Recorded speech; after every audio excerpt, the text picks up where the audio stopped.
July 4th, as you know, is right around the corner, so that means summer vacations, they are in full swing.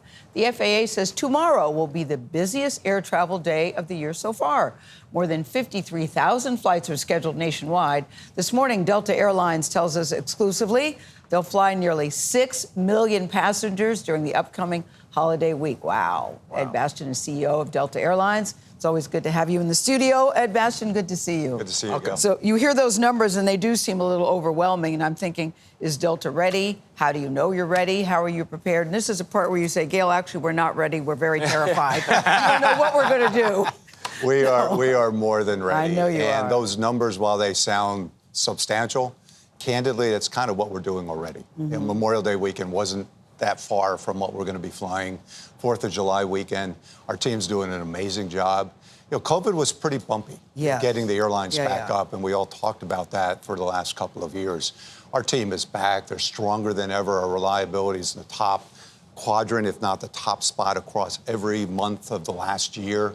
And the team's excited. You know, this is our Super Bowl, 4th of July. This is when we show up, and we're ready to go. I know, and I know all the statistics are in your favor. I know that it's safer than ever. You could die, you know, on a street quicker than you can. I know all of that. But just psychologically, why does it seem scarier now? It seems very dicey. There seem to be more near misses, more close calls, disgruntled workers. All of that, I think, adds to the stress of it. You feel none of that?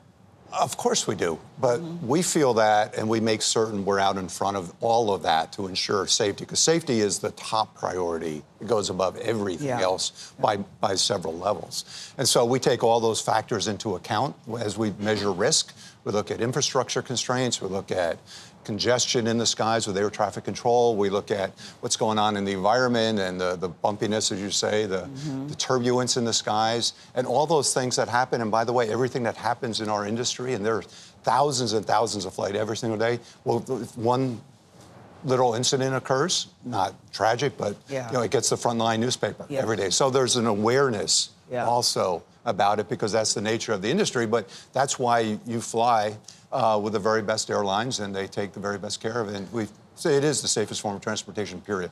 So I'm a big Delta guy. I'm closing in on 1 million miles. Happy about that. One of the things I love about the Delta app is you can find out what kind of airline you're flying. And it's often a Boeing. I think maybe it's all Boeing.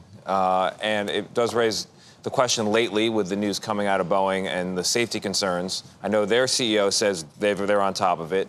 From where you sit, are you assured that Boeing has this under control? The issues with Boeing have pretty much been centered on the MAX. We do not fly the MAX, and we're not an all Boeing. We're pretty well split between Boeing and Airbus. Years ago, we used to be all Boeing, but we've been taking, actually, the last several years, exclusively Airbus product. Nothing against Boeing. We decided we liked the Airbus product well before the issues of the MAX ever arose. And, but yes, I am 100% confident in the Boeing fleet that we fly. We fly over 500 Boeing planes thousands of times every day. And we know the product really well. But with the new generation aircraft, the MAX, the 787, there have been a significant amount of sourcing issues, manufacturing issues. It's been the headlines for the last number of years. We're waiting until we're confident that everything is sorted out around the MAX before we consider bringing one of those onto our property. When a Boeing airplane does arrive at Delta, what do you do to assure yourself that it is in flight-ready condition? In other words, you know, if I buy a refrigerator, I just plug it in, and I don't know anything about the internal functioning. Well, do you take it apart yourself? How does that work? We have people on the ground, both at Airbus and Toulouse, as well as in Boeing in Seattle, as the planes are being manufactured. Delta has people We'll be monitoring the development of the planes. We work hand in hand with the engineers at the company, and we ensure, as well as the FAA, of course, every single plane that comes to us has to be certified by the FAA, as well as our engineers and inspectors, as well as the company's engineers and inspectors. We'll do test flights. The company does test flights. No, the level of quality engineering and precision around our product is higher than any product you can imagine. Wow. Well, you always want to make it a good experience for the passenger in the air and on the ground. And to that point, at JFK, you all have a brand new lounge. That I hear that once you go in the lounge, you may not even want to get on the plane. It's that's what I'm worried about. There's a restaurant.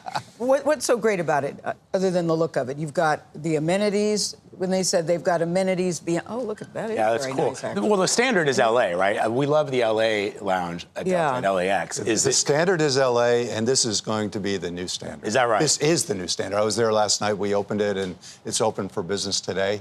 It's Delta One. It's not the Sky Club. It's Delta One, so it's exclusive for Delta One travelers, and Delta One travelers are flying internationally as well as on our transcon routes from New York to the West Coast. It has a glamorous feel. You know, I get questions for years, why don't we bring back the old days of glamour and sophistication to the skies? Come see the Delta One Lounge. It is glamorous at a level that, candidly, is much higher than ever before. We have our own restaurant inside with 140 seats. Quality food I ate there yesterday is superb. The bar, the wellness center, the massage, the Serenity rooms that we have. A Serenity room. Oh, yeah. It's 40,000 square feet. Nice. And it's in JFK, which has a lot going on, but you've got a window seat to seeing kind of the airfield and what's going on. It's magnificent, and we're building similar ones in LA. It'll be open this fall next to the Sky Club. If you make a left, you'll go into the new Delta One Lounge at LA, Boston, as well as Seattle. And at the end of all that, they're going to show up where it says on the ticket. So it's really bonus. Yeah, it's lovely. Ed Bastian, thank you very much. Thank you, I appreciate it.